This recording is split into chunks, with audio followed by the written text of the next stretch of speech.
microphone? Well, yeah, Dan, I mean, okay, so we're gonna let the camera facing front.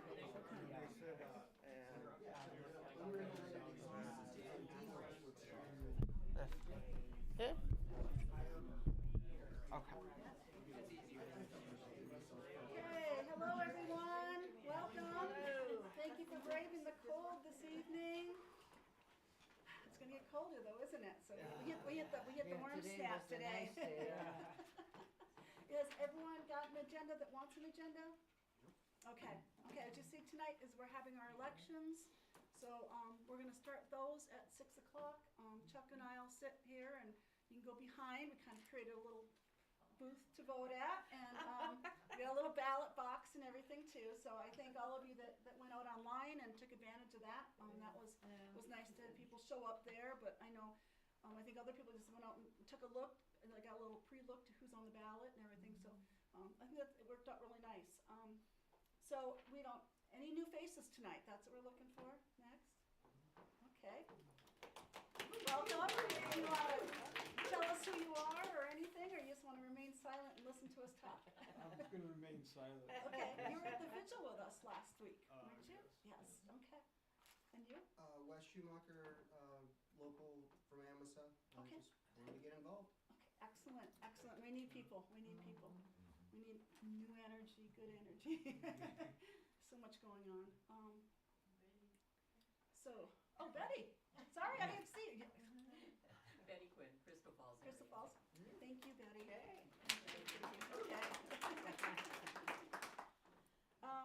So like I said, we're going to do a little bit different. What we're going to do tonight is, well, first of all, Aaron and Maggie attended the crypto mining AI data centers they're trying to put across the UP. So they attended that on Sunday. They're going to give us a brief talk here for about 10 minutes, and then we'll start the election. And then anyone who's on the ballot who would like to stand up and introduce themselves and say hi, they're welcome to. And then we'll start the election about 6. Okay. And while people are doing their thing, Aaron's going to run a PowerPoint on how to video ICE. We just thought some of these needs to know. We see a lot of things that with Minneapolis going on. I mean, it's not here, but it can be, or it will be. Hopefully not. But it's good to know what your rights are and how to do it. You know, if you're going to be out there, because we've seen the things where they're pepper spraying you and everything else, and it's just like there's got to be a safe way of doing it without having to wear a mask. I don't know. Maybe there isn't. But okay. With that, Maggie, Aaron, I'll let you talk. Crypto mining. Oops, got the wrong one. And I might as well say, because I haven't. See if I can get a pencil that writes. This one doesn't write. Do you want me to hand something out for you, Maggie? If you want, sure. Here, I'll keep one so I can refer to it. Yeah, as she was saying, there was a option of virtual or in-person. What would you call it? Meeting. Seminar. In Marquette and in the eastern end of the peninsula, and Houghton. All three were going on at the same time, and seemed pretty fairly well attended by virtually. Over 200 according to the news. Okay, great.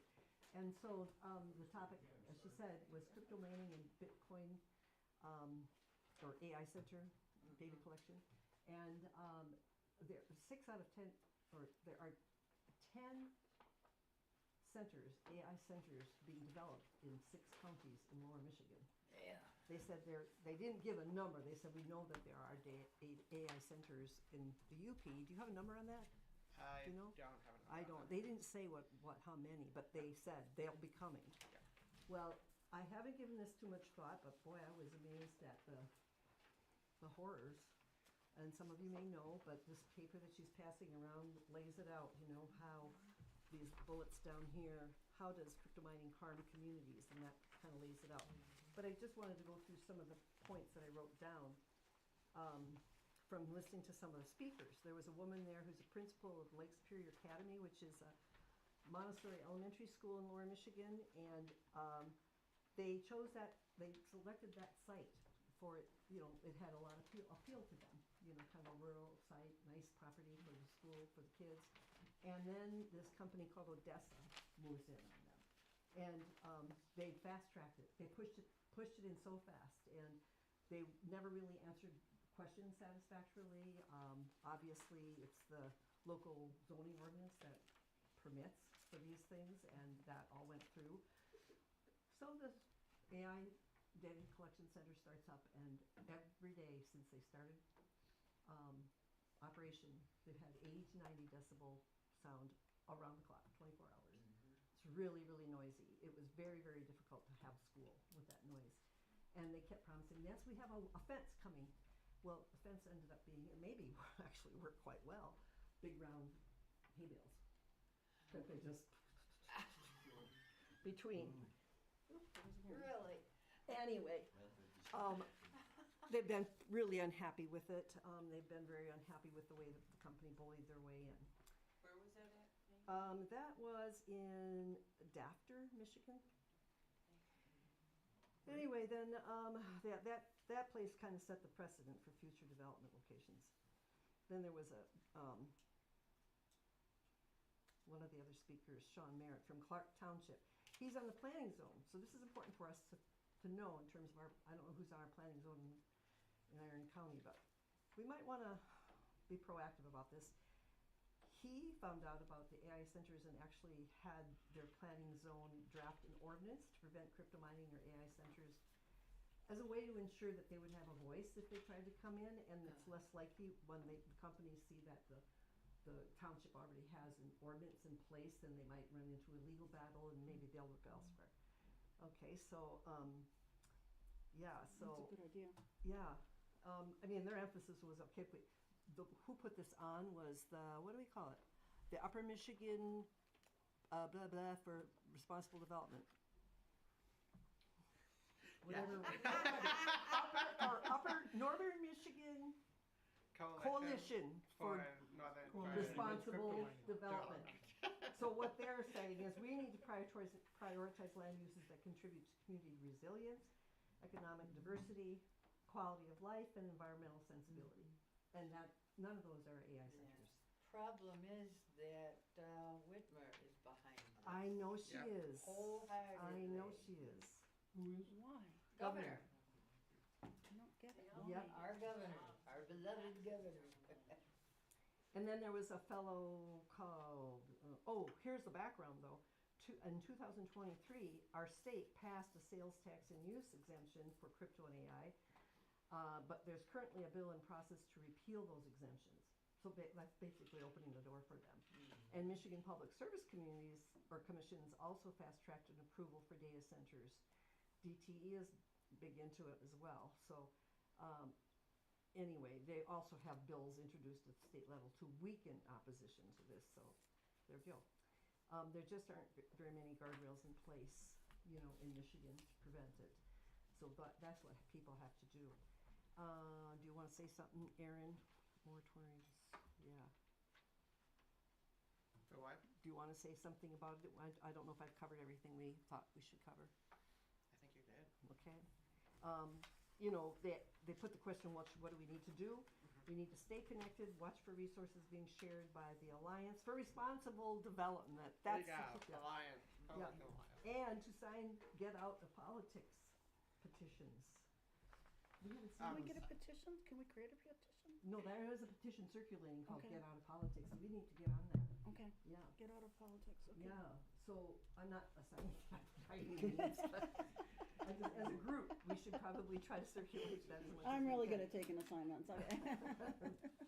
I was Yeah. talking about the township ordinances too. I mean, Yeah, we're to talking try about- to organize getting our to get it down townships. so there's if to the pass county ord- doesn't, we can Yeah. at least maybe work with our townships Yeah. too. Is anybody in the room on a township board? I am, Fern is. Yeah, okay. That's both Well, Crystal Falls, No, right? I'm Mastodon Oh, you're Township. Mastodon? I'm planning commission. Okay, well, you guys could set planning committees if you'd like to. So if you guys work on that for your townships, then we'll have a A boilerplate, yeah, and we could, what do you call we it? could borrow it from you. Template from Yeah. Okay, so there's more we could do if you're interested. We were talking about getting the recording of that seminar and showing it at one of our meetings, perhaps. So There's a lot we know can be edited out, so it's get it down to just those speakers that had some real important notes. So, okay. When's the next one? Do they have a Did they schedule? set a date? I don't think they Did set. they what? They didn't say a date for the next. No, they put the first in many, but Yeah. wanted to keep an eye out for future Okay. events. And I hope they have events focusing on those sustainable ways to develop. There's good information, it'd be good to put in the minutes, but I was not able to type that fast. That's okay. So could one of you Do you have that? that? That summarizes everything pretty That well. summarizes But it? if you have questions, just Okay, I was we trying to Yeah. type as you talked and. I know. It's hard. Jeff? What are these companies looking for as far as infrastructure? Access to water, access to land, basically, how many gallons? It says What? here It's somewhere. unreal. It says. Unreal to keep them cool. And energy. Yes. You think we're looking at the It's open pit mainly mines? just to cool it The down, but open once pit you've mines, cooled they're it full of down, water you're from when also we had polluting the it. iron mine Right. in here. So this bullet point right here, it says crypto mining's annual water consumption is equivalent to the average water consumption of 300,000 U.S. households. Mhm. It's a lot. Ridiculous. The noise pollution, the water use, and the land. And also electric, because a And lot of times they'll come in Oh, and they'll yeah. get really good deals with the electric companies where they have to pay like 1 cent a kilowatt hour versus what we pay, and then we pay for all of the rest of it. So I don't know about everybody else, but my electric bill is insane. So it's a Right. good reason right there. And I thought mining, I'm thinking like iron ore mining, they're gonna dig in the ground, there's nothing like that at all. No. They're mining for data. Yeah. They've Yeah. got huge racks of computers. It's like hard drives that aren't in a hard drive case, but just hard drives stacked one upon the other, and they're all running to generate, numbers and heating up, and that's For, why for water people to security. generate their little memes and Well, stuff. so they and- can do surveillance on American citizens. Yeah, too. Basically, the U.S. government has contracted with these Roberta? companies. Are these above ground buildings? These aren't like Yeah. buried in the ground? No, No, these they're are above ground. a lot of times trailers. They'll bring in trailers and then just park them there. And if we're like saying we're a tourist area, if you're talking about the noise and everything that's going on, how to it's like going to a campground and find out just parked next to a freeway, Well, It's just they like- don't say this here, but I think there's lighting outside all the way around, all night long. In a lot of cases, So yeah. light Probably, pollution. yeah, for security. Yep. Mhm. Yep. So, anyway, yeah, Yep. they So gotta you got keep an eye light on it. pollution too. You say in this thing that Ethereum, the world's second largest cryptocurrency, transitioned away from Oh, yeah, that is good. UW Uh-huh. and reduced its energy use by 99.95%. Yeah. Bitcoin accounts for the vast majority of that. So what did they do to reduce their energy? I don't know, they didn't discuss that. Did They didn't I discuss don't that remember one. talking about that. Well, I would think that would be important. And there was a lot in the discussion I did not understand, because like I said, I went in there thinking they're gonna go underground and mine or something. Metals, precious metals to make bitcoins. No, bitcoins are totally, Nothing. they're nothing. They don't Virtual. You don't carry it in a wallet. I think our saving grace here is that they're looking for excess grid capacity, lots of energy, Uh-huh. and good internet connectivity. Yeah. So being on a high-speed Right. pipeline. Yeah. So in this case, I don't think that they would look at the UP as Maybe fertile ground Maybe not. for setting up data centers, but, I think they have one in eastern UP now. okay. Jim where- Fast, Where is there it? was Yeah. near a Yeah. power plant, I'm assuming? Yeah. Yeah. Yeah, what's that? Near a power plant, probably? I'm not sure. All I know is that they Now put a couple below. Excuse that if they build a crypto mine, then that will develop all the high-speed internet for other people. Yep. That's what Yes. they're doing with the mines up, And- in Goshen County. That, they're gonna develop the infrastructure to support this industry. Which is And jobs it'll and stuff. benefit everyone and Yep. Yeah. provide jobs. And with the charter and Highline trucks that have been all around Yep. Yeah. Crystal Falls and Iron River over this summer, I'm betting that's laying the infrastructure for fiber, which then means, oh, hey, we can just utilize that and start doing crypto mining. So they'll try and spin it positive, but how much do we actually pay? I had a question for Melissa related to this. Have we sent out the candidate questionnaires yet? not? Which ones? The No, we questionnaire- haven't. Okay. Did we want to, as a group, consider, I know the questionnaire is already kind of long, but did we want to consider asking the candidates about their stances on crypto mining AI data centers coming to Iron County, given that our governor has, I don't really feel like fathoming why she has endorsed it, but if she is going to endorse it and we're going to be replacing a lot of our statewide officials, do we want to ask the question and make them be, at least with us on record, having to take a stance? So if I'm voting for a new governor, I can vote, at least in the primaries, which Democratic candidate or independent is going to be pro-regulation or at least slow the process down or whatever. And so if the group is interested in that, do we want to add that to the questionnaire, I guess is. We would make room for it. We're trying to keep the questionnaire just to the one page, and I've got to get that done. I mean, it's done. We said it was good, but I mean, I haven't sent it to you yet, Jay. I'm sorry. I found my note in there from November. Sorry. I was like, oh crap. Surgery got in the way, so sorry. But yes, is everyone interested in that? I mean, I can add it. Seems like a valid question. I think so too. Okay. I would want to know. Okay. So all in favor? Aye. Okay. Okay. I'll draft something up and run it past everybody, and we'll get it in there. Or I'll send it out to everybody in the email group. Have Erin send out the questionnaire for a final round, and say this is it, and we can do that. Okay. Okay. Tom is okay. Okay, we're right on time here. Pretty close. Not really, but so is there? We have a number of our nominees here tonight. I have a ballot. I have the ballots. Do you want me to? I can help pass them on. There's Oh, we wanna ballots. make I have sure. lots of ballots, but you can't. People that already voted on it. Yes, that's the thing. Is like I don't have it. It's if I hand it to you and then you stick it in the box, then although I could guard the box and not I let just you. wanna see the list of people, Okay. or do we have a list that we can display? Um, You can read them all. Yeah. You put it on the whiteboard? I can put it on the board. Yes, we can do this. Do we have a pen? There are markers in the cup there. Erin. Okay.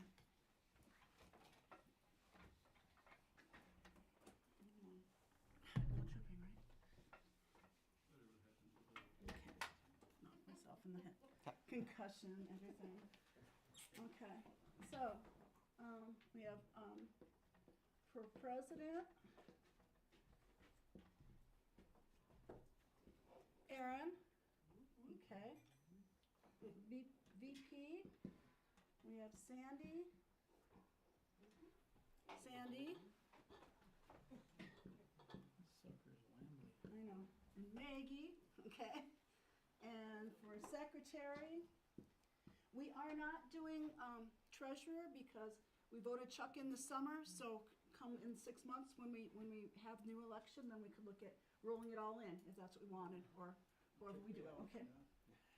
Or we can keep Chuck stuck there too. Okay, Matthew and Sandy for secretary, and we've created leadership created a rule as we're going along, is that we allowed numerous people. You could be nominated for numerous positions, but if you were to win 2 of them, we were ranking it so that the highest position from president, VP, secretary, events, PR, that you would take that. That's what you'd be put into. And because we're doing ranked voting, then the remaining group would then rank the next person that would be in that position that you would be vacating. So we came up with a rule. Okay, so public relations, Angie Dahl. She gets the last name because she's not here. Okay, and where is it? Citizen coordinator. I'm looking for it. It's not on. No. Oh, events. I'm gonna have to tweak the I can do that. ballots. Yes, it was on the electronic ballot. This was me because the one they printed was a half pager where it started half and then it cut the candidates in half. So I made my own, and it was in here. It really was. Events is Roberta. right there. And Vinny, is Vinny here? Yep. Yay, Vinny, okay. And then, I ran out of room. Okay, then we have members at large, okay? So, we have Charlie, okay. How are we gonna do this? No. Charlie and Jay. So don't these guys have to raise their hand when you call their name? Yes, I'm gonna do that. I'm Jay. It's Jay, I'm Jay. Charlie, Amy, okay? And then we also have, Angie is on that list as well. Matthew, right there. Sandy, again. Aaron. Rhea, you're not, I didn't see your name. Rhea, members at large, yes. Rhea, Maggie. Yes, you're there too. Did you know that? And that's that, okay? Is there a choice if I can take that or the vice president? If you're ranked that way. If you're ranked that way, yes. Okay, Nothing to say about it. so, there's everybody, okay? And I'm going to start tweaking these ballots, okay? I'm sorry. It's been, okay. So were people gonna get up and Okay. now, Aaron, Aaron? if you wanna, yes, Aaron, if you wanna start the slideshow. Well, do we want to do that, or do we want to have folks do a quick? Oh, yeah, that's what we're supposed to do. Stand up. Okay, yes, Stand up. okay. Okay. Aaron, take over, okay. I'm taking over, I guess. Okay. Woo! We got this. All right. So, good afternoon, good evening. I'm Aaron Riley, and currently PR for Rise Up Indivisible, and now on the ballot for president and member at large. So, I'm showing up. I keep showing up. I got nominated as president, and I'm hopeful that given everything, we can keep moving forward. So, that is why I accepted that nomination. And because there are so many other names, I'm going to move to the next one. So, for VP, let's go with Sandy. You want to? Sure. I'm Sandy Mackey. I've been here for all the different things. I'm retired. I was a I've been doing the minutes. I was a medical secretary for 20 years, and then a manager for almost another 20 years. But being retired, I have a little bit of time now. I enjoy the secretary part of it. I'd be willing to do the VP if that's where the need would be, but I just like to be involved and hope to make a difference. All right. Maggie. And I go back to when we started this during the first term. I wasn't in leadership team then, but I've been nominated for VP. And to be clear, in case anybody doesn't know this is going for 6 months, and then there will be elections again. The reason for the interim of 6 months is so that people who are elected tonight are going to try to get the organization get some governance organized, so that going forward, the next board that's elected in 6 months in June will be able to take our bylaws and run the organization with that. So if I'm not speaking out of turn, I think Jay indicated an interest in working on bylaws. I hope that's correct, and I have done that for 3 other organizations in the past.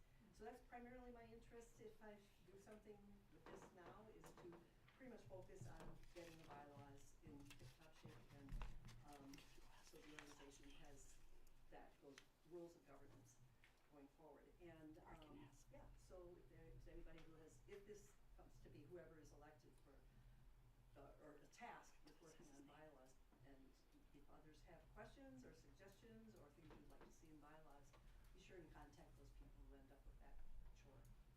Okay, I do not intend to continue after the 6 months. That's my primary interest, is just let's do this and get that ready for going forward. So. All right. Thank you, Sandy. We'll run over to Matthew.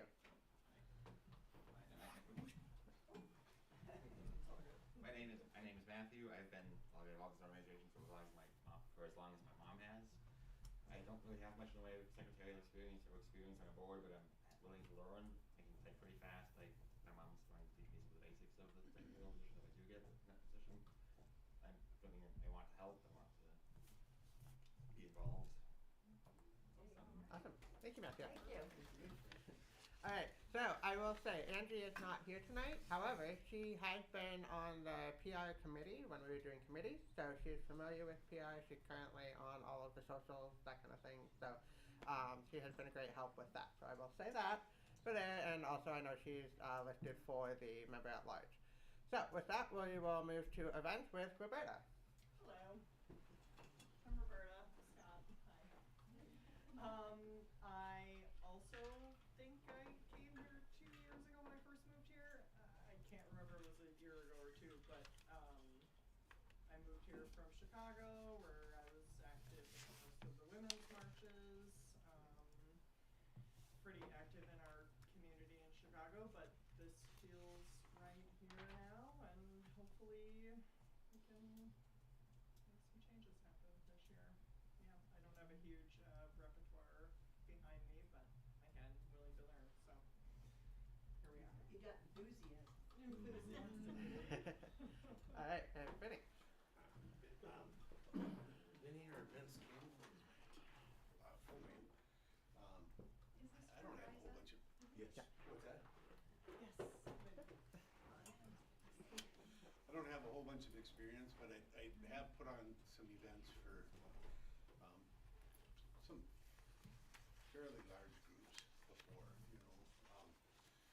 I just want to, you know, I cry every time I watch the news, you know, I just want to do something, I don't know what, you know. My sister's really involved, like, in the local politics where she lives, and she kind of just talking to her, you know, has found an outlet in that, you know, with some of the anger and frustration, you know. So, anyways, that's all I got. All right, thank you, Vinny.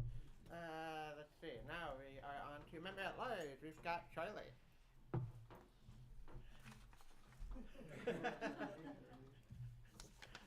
All right. That's legit. Okay. We'll go to Jay next. I'm Jay Petrowski. I come from a political family. My mother was a township trustee in a bunch of other offices back in Illinois. So I kind of grew up seeing the politics. And, you know, what we got going on right now is disgusting, and I can't just sit by. I want to do something. I want to do as much as I can. I have put together bylaws for several other groups, and so I've been asked about that to help work on that. And I know what else to say. All right. Thank you, Jay. And we've got Amy.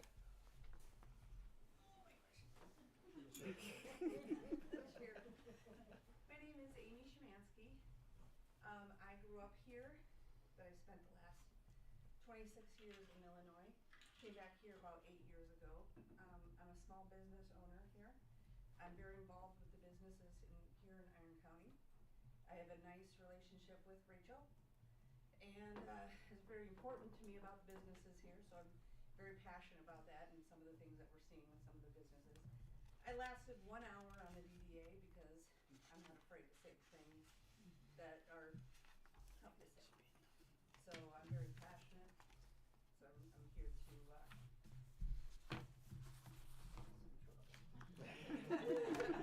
And you're all some out, things up. you're all out of bubble gum. All right. And last but not least, we have Rhea. Hi. So most of you know me. I was trying to get the events coordinator up and running during the summer and fall to make sure that we were out there having events. But as Did a that is not fantastic job, Yeah. too. Yeah. as that is not a skill set area that was something that came naturally to me, I pushed a little too hard, burned myself out, and need to step back to a less intensive role, but still wanted to make sure that I feel I still have opinions that can help guide things. Focuses for me would be making sure we draft bylaws, and since there, I guess, was some confusion, they don't need to be complicated, they don't need to be long. Everyone that I've talked to so far that has talked about the bylaws tonight, we're all in agreement. It doesn't need to be complicated, just we need to have something. and I would like to see us have our chapter bring ourselves in line with some of the priorities of National Indivisible in terms of how we meet, how often we meet, and how often we're doing info sessions, and really try and cultivate some more of those kinds of things, even as I know I'm going to have trouble not burning myself out again.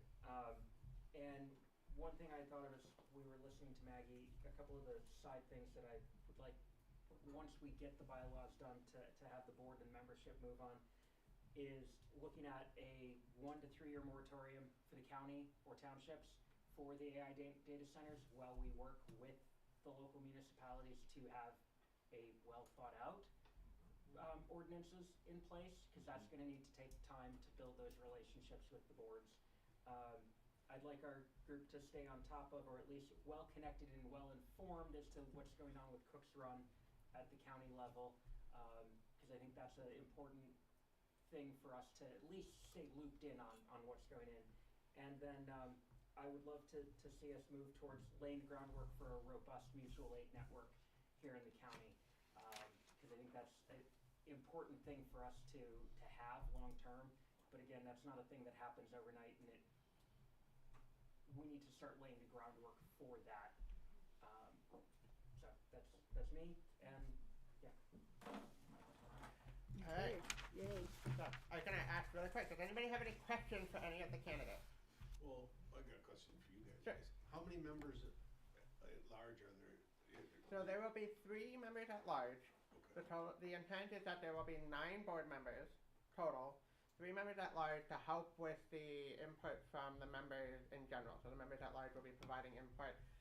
They're the ones that get to go and talk to the general members, not that we don't, on the rest of the board don't talk to them, but to kind of help canvas what we want to see, how we want to progress forward, and give enough, as much diversity as possible to the board.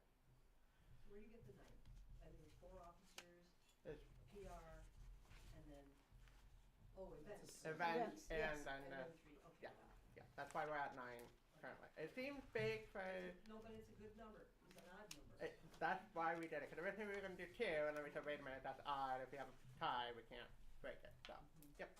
Okay, so, any other questions? Going once? Okay, and Going twice? is everyone familiar with ranked voting? Ranked choice voting. That's what we're doing today.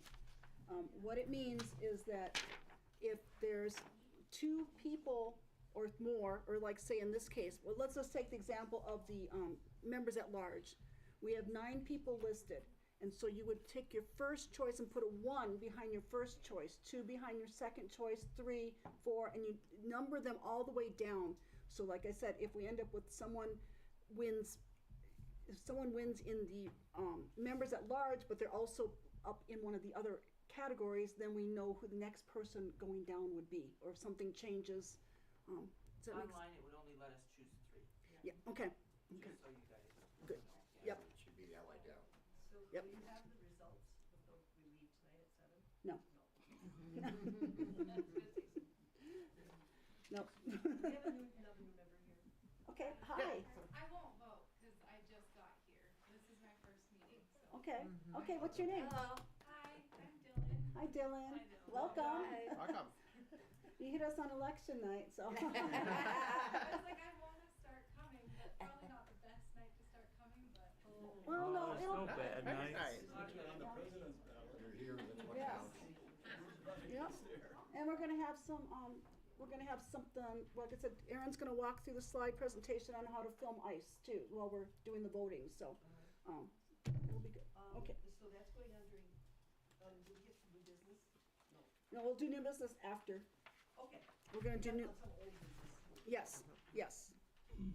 Okay, thank you, honey. Should we get an agenda? Here's a, You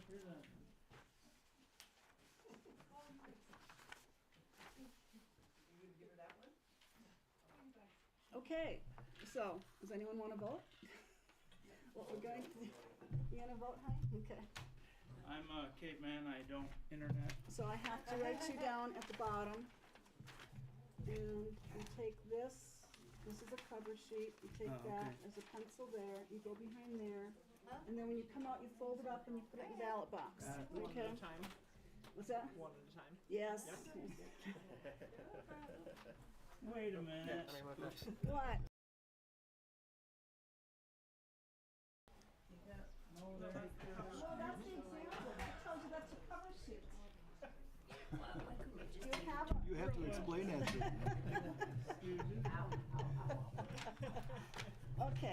Okay, so, let's see, yes, Chuck's helping me. Okay, Roberta, I'm gonna get to, I've gotta check, make sure, what we did was we made, I identified who was who'd voted online. So we've got to find, there you are, you didn't vote, okay, there we go, okay. I'm gonna put person there. If you want to, you can do that. Right. It's Speed things up a little bit, yeah. Okay, so, you help me look for people. Yeah. Okay, let's see. Are they This are they the same? Nope, they're two different, they're all the same ones. You have P's, I think, Yeah. so, Yeah, well. no, check over here, this is easier. Oh, on this side, sure. There we go, right at the bottom. Oh, There we go. You can just hit them with the blue marker. There, okay. There you go. There we go, we got you. You need a cover sheet over it? Nah. You sure? You want me And to an keep extra, it? oh, here. Okay. Oh, and I've got extra pens too, if you need them.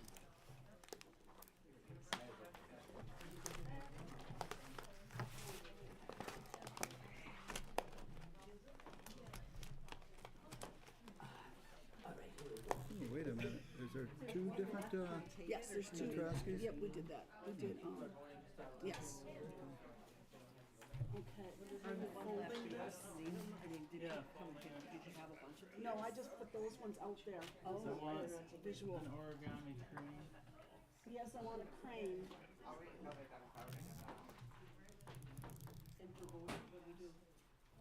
You can, well, some people are just taking them there. Okay, we've gotta look up. Maggie, what's your? Checker, I see. Yes, I know that. What's my what then? That's what I was. Okay. Denny? Yes, you can. Denny King. Denny too. Okay. I knew I was How's that still blowing away? It never stops, does it? And then we've got Matthew Mackey.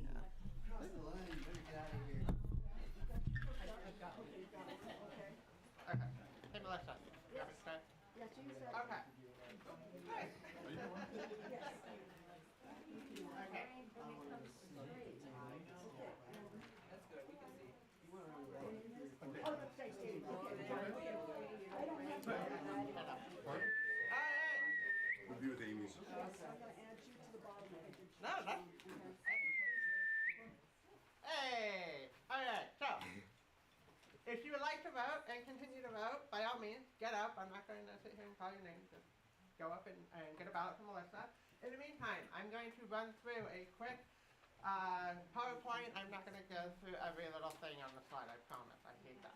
So, if you did not see it and you would like one when you came in on the table over here, two things. First, if you did not sign in, please do so. It's on the table.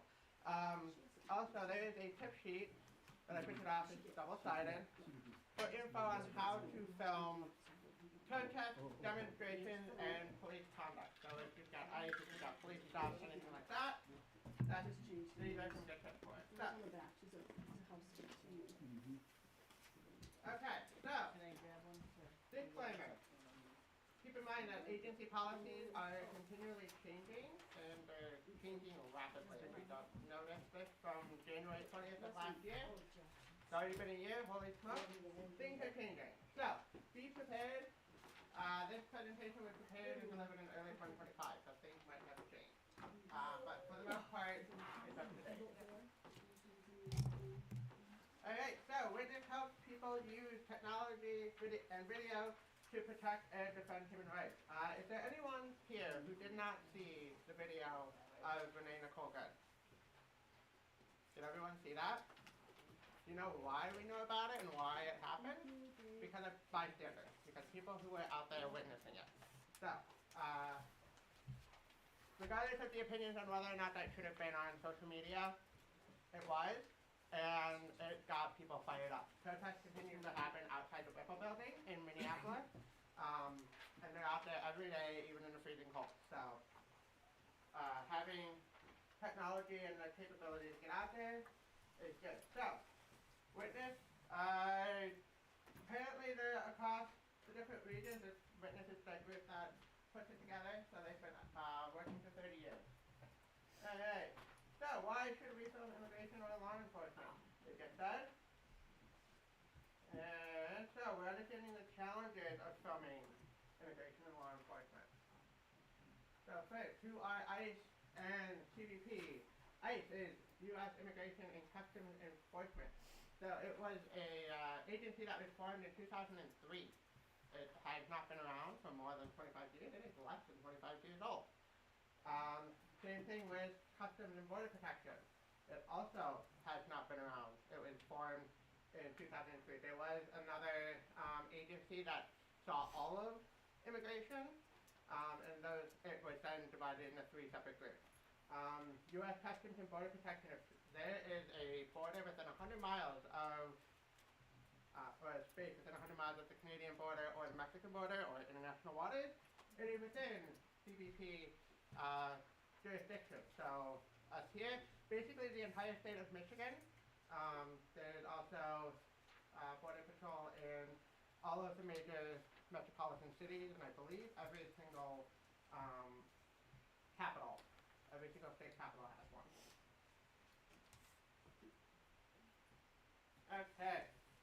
So this is some general ICE and CBP basics for documentaries. So just to know what the difference are in terms of where they are supposed to be allowed to operate versus where they do. So something to keep in mind. And this is online. I can send it out with the notes, the meeting notes, so that way if you want to get more in depth with it, we can do that. Alright, so notes from the field. This is from January 8th, 2025, Bakersfield, California. Don't know if this, okay. So, things that it documented was property damage of vehicles. The officer, we did it for a reason. Officer number 2, I am going to have to break your window. It documents them saying that. They're not supposed to, but it documents things like that. Just in the last week, the number of videos that I've seen come across TikTok, Facebook, Instagram, all of the things, Blue Sky, that say, I will break your window. Stop filming me. You're not allowed to film me.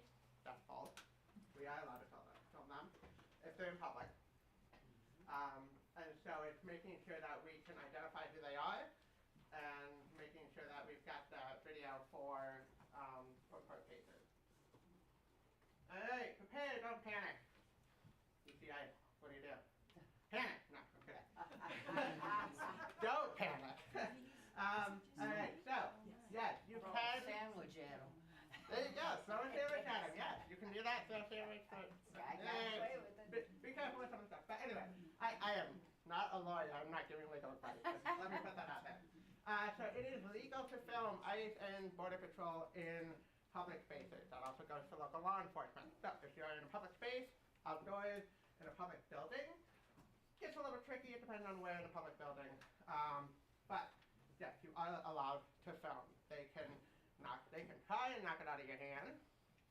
Not legal, but they will do it. We are not a one-party consent state for public recording, so that is not something we have to worry about here. And also, the right to record is not the right to interfere. So you can't go up and be like, oh, I'm going to come right into your face and record you that way.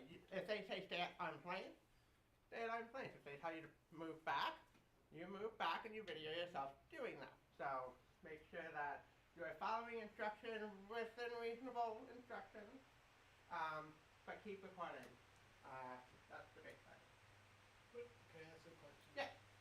You know, so like if you back up, like if they try to push you back so far you can't record what's really happening, I mean, what do you do then? Keep recording. Keep documenting. It's just documenting what they are forcing you to do. Also, a lot of cameras you can still zoom in to a certain point. But yeah, just keep documenting. Yeah. At that point, it's just, even if you can't necessarily see exactly what's going on behind them, because there's been a lot of videos if there's other people out there, they might see us and might be getting a different angle. Can you use drones? What was that? Can you use a drone? Drones, yes. Civilian drones, as long as you're within the FAA regulations and all of that, you can use drones. That's becoming popular in Minneapolis as well. Alright, so preparing to document safely. So understand and minimize risk. So, how ICE prioritizes their own safety. If you haven't seen the videos, watch them at your discretion. But they are aggressive, and they are wearing face masks, they're not letting you see who they are. But try and keep your camera focused on them. So I've also seen videos where they focus on a thing, and then all of a sudden they go over there, and then they go over there, and then they go over there. I don't know about anybody else, that makes me dizzy. Yep. So, if you can, to the best of your ability, stay focused on whatever it is that you're trying to film. Have your emergency contacts ready. This is just good, basic phone number hygiene. Try and have at least one contact memorized, so and preferably someone that isn't with you at that time, because if they're with you and they get arrested, not going to help you very much. The other thing that you can do, if you're going to be at some place that you know that ICE or law enforcement or anything like that's going to be, write it in Sharpie on your arm. So that way you've got that contact down, and it's more challenging to remove it. Also, video might not be the best option. Cameras might be, or voice recording even. So, depending on the situation, do a risk assessment with what's best. Alright, so, practical filming safety tips. I am going to show you what not to do. Really quick. Okay. I have my phone, right? My beautiful dog. But, if I do this, and I want to click in here, they can go right in. Because right now I have my phone, so that way if it sees my face, it opens it. If you're out somewhere, and you think that it's a possibility, I mean, it's good hygiene, do it even now, put it to a passcode. Don't have it for your Face ID, so then that way they can't get into it. Consider a private chat. One of the chats that I got onto is Signal. If everybody remembers Pete Hestess and the war plan. Yeah. Not so confidential and secure. You're broadcasting war plans to people that shouldn't be in the chat, but it is a good method. And then if you have cloud accounts on your phone, you can deactivate them. Or hack them so that way you can't just get into them easily. So it's just something to keep in mind. Prep your devices. I don't know about you, you go outside in the cold, my battery drains really fast. So have a backup battery bank. Make sure that you've got your passcode set. And then also digital storage space. If you are not connected to the cloud for keeping your videos and pictures, it will chew up your storage space very quickly. So either take all of the pictures of your 5 million pictures of your dog and put them on your computer, delete them off your phone. You can always put them back. They also sell flash sticks that you can plug right into your phone and download all of that information into. So there's options out there. Alright, some good practices. What should you document? Identifying details, agent behavior, what are they doing? You can describe what they're doing. However, I will say, describe it afterwards. Because when you're doing a video recording, if you are narrating over the video, you might miss something that someone said. Because all the person that's watching it is going to be able to hear you and not what the agent said. So, method of entry and searches. Location. So if you can, and in your street sign when you're video recording, take a quick look at the street sign. House addresses, building addresses, things like that. Also, if there's any other cameras present.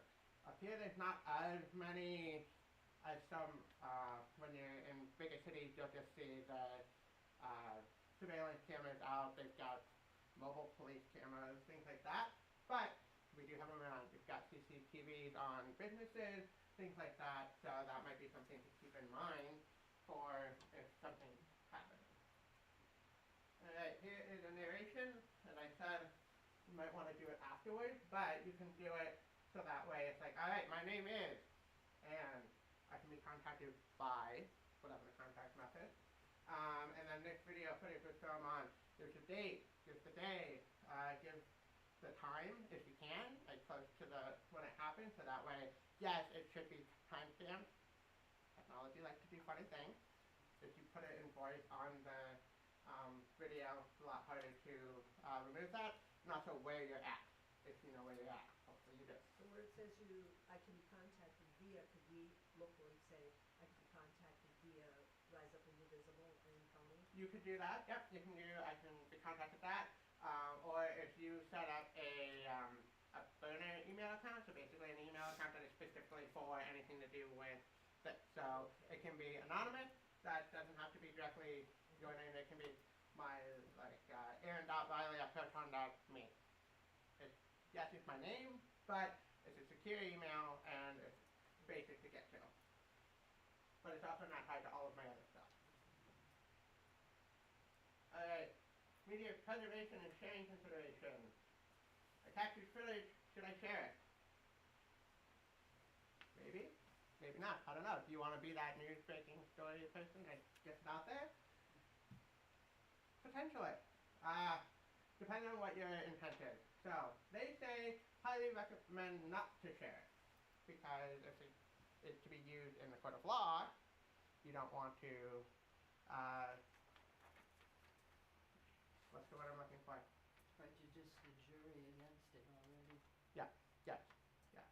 So, you don't want to have folks go, oh, well I already saw this, and bias against it, yep.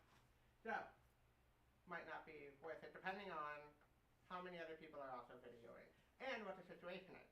The fact that with Renee Good and her killing, it mobilized a lot of people. It really got the country to, one, take a pause and go, oh no, started a conversation and got people moving. So, if that is what you think might need to happen, sure. If it is something smaller and you're documenting someone getting taken away and you want to make sure that an immigration lawyer can see it or their family members so that way they can use it in a court of law, possibly not. So, thoughts out there. Chain of custody. So, document the journey of the footage. So, if you have it and you're giving it to someone, document who it's going to. Make sure that you know. Doesn't have to be anything big, just a quick little document so that way you know where it went, and you can also give a copy to them with the document. So if you put it on a USB drive or you're emailing it, you can attach it that way. And preserving footage. So, keep the original intact. I don't know about all of your phones, but my phone does image number 5454567777752. I'm not going to know what it is, but keep that image number, save a copy, and name the copy. That way, it isn't deemed tampered with, and you can show, I didn't change the name, I saved the copy, and here's the copy. And then create backups. You want to have backups and not on the same device. So, if you've got the same paper file, and you've got 5 papers in that file, and it burns up, gets destroyed, goes missing, same thing digitally. So, make sure to save copies on the cloud, on a different device, what have you. But, have backup. And, whole bunch of resources. Like I said, there's this tip sheet right here. It's got a checklist on the back, things that you should take with you if you're going out recording. Otherwise, any questions? I have a question. Yes. Could you please explain to me why specifically I should go to a passcode and not a facial ID on my phone? So that way the cops don't come up to you and go, oh, sign in. And then they get access to your device. And then they start looking. Could you please articulate to me the case law precedent that governs why one is better than the other? Because it is under the Fourth Amendment of illegal searches and seizures, they cannot enter your phone, but if they can hold it up to your face, that is not technically falling under the Fourth Amendment. They can technically do that. However, if they have to ask you for a passcode, and you say, I assert my Fifth Amendment to not speak, they cannot illegally search your phone. Is that what you're looking for? That was what I was looking for. Hey! Your finger and your mouth are considered bodily autonomy, and they cannot compel you to turn over the passcode, and they cannot compel you to input the passcode. However, I have an addendum to that. Your finger is bodily autonomy, but if you've got one of the phones where you still have to press the phone to get into it, and you've got the biometrics set up for that, take that off. Same thing. So they'll say, oh, well, you just touched your phone. I didn't force you to touch your phone. Yeah. Same thing. So unless they ask you for the passcode, I plead the fifth. Right. Not doing it. As of late 2024, I believe, is the Supreme Court ruling that upheld a lower court's ruling saying that your likeness is not protected from unreasonable searches and seizures as it relates to access to your phone. So until we get a new Supreme Court, biometrics on your phone do not fall under constitutionally protected privacy. Any other questions? What's it called when you're Airplane mode. airplane mode? I read that you can put your phone in airplane mode when if you're taking it with you to a road test, and that will protect your phone. That will also protect your phone because... But can you video record? Yeah, you can still video record. If you have it to save directly to the iCloud, it will not reconnect until you're back on either cell or Wi-Fi, but you can do that. One of the big reasons for going into airplane mode, that's a good point, is some of these larger protests, police and ICE are showing up with cell tower dupers, basically.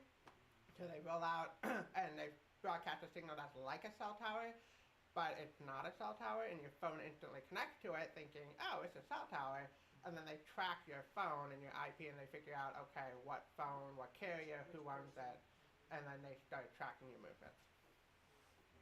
All right, anything else? No? Cool. Great, thank you. Yeah. That's good, I like that, okay. Chuck asked me, Chuck, you wanted to do a treasury report, right? Yeah. I didn't have it on the agenda. See if I can get it out of here. Let me Yeah, hit we're this quite one. the pair, aren't we? Should have brought it with me. Yeah, as previously mentioned, I was elected to the treasurer position in, was it August? I think July. July. Anyway, from the beginning, we had a balance of $898.74, and since that time, we've written checks for 1, 2, 3, 4, 5 checks. We also purchased new checks. And with the deposits made from our bake sale and from our donations that we've had, and the Indivisible, they send us a check for the amount of the, I'm trying to think, what's the name of the organization? The restaurant. Liminal. Liminal, yeah, I'm sorry. I think it's closed now. Yeah. Anyway, they covered the expenses for our meet and greet there. This brings us, with the checks being written for Windsor Center for $75, which was for the rental and the, I think they provided us with audio. Yeah, it was a donation to, because they were kind enough to let us use AV equipment for 3 of our events. Right. And also a check for Equality Michigan for $250. That was for presentations that they made to the group. It leaves us with a balance of $306.27. Now, of that balance, $253 that was provided by the bake sale was to be used for emergency use for folks in our Iron County area in case they had a fire or whatever. So that leaves us with a spendable balance of $53.27. So that means we're gonna have to cough up some more money, folks. Yeah, if and we're gonna, on that note, I'm sorry, I didn't think to bring the exact amount. Do you know, we had a little amount from. 253. 253. From the bake sale. Yeah. Yeah. But then did we have some extra from some of the people who donated some from her? We didn't? Okay. I thought there was more. Okay. So, any questions about the checks written or the deposits made, you can contact me after the meeting. Thank you, Chuck. I have a correlated thing. Do we have a thing for tonight for doing a membership donation? I forgot it. Okay. You say even if it's just a cup or something. Sure. Bowl. Here we go. Okay. Pass the bowl. Good. Pass the ball. Okay, while we're passing that bowl, our activities and events were pretty null and void during the holidays and everything, but with the murder of Renee Good, a group of us we put it out. Aaron and Rhea set it all up with, for a vigil at the courthouse in Crystal Falls. There was about, I think, 17 of us that night that had a vigil for her. And then that following Saturday, we did the Stand Up, Speak Up, and Rise Up rally here in Iron River. We got about 40? 40 people, but then we gathered about $220 in cash for the food pantries, as well as about, I'd say, 80 pounds of food, about that. So I don't know, did you take pictures when you dropped it off? Okay, I've got a write-up, I'll have to give to Matthew. Sean got a picture from Crystal Falls, so we can put that in there. Thank you, Sean.